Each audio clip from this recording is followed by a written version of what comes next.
Txandakako karrera.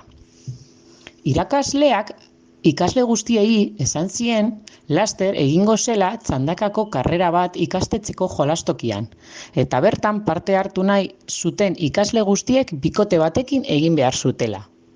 Hau hondamendia, pentsatu zuen Martak, begiak estaltzen zituen bitartean.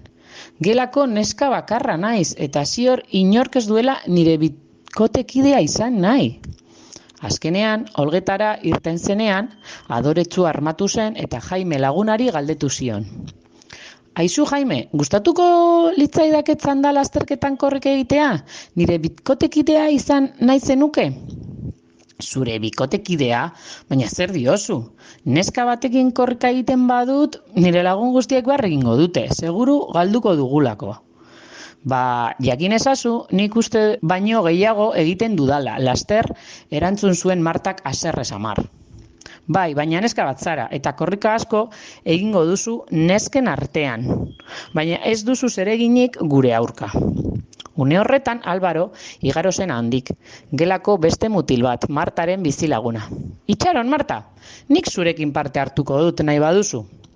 Benetan korrika egingo duzu neskato batekin? Azkenak geratuko zarete? Erantzi zioen Georgek barrek.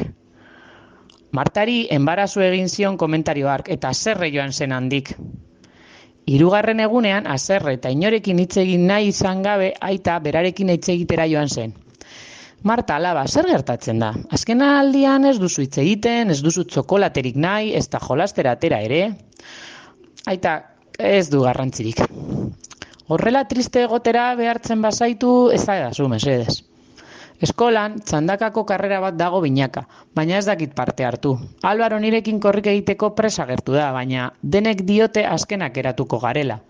Ni aurra naizelako eta korrika gutxiago egiten dudalako. Eta arrazoi ematen utziko diezu alaba? Zergatik ez duzu Albaro entrenatuko. Ziur nago alegintzen bazarete lehenak gera zaitezketela.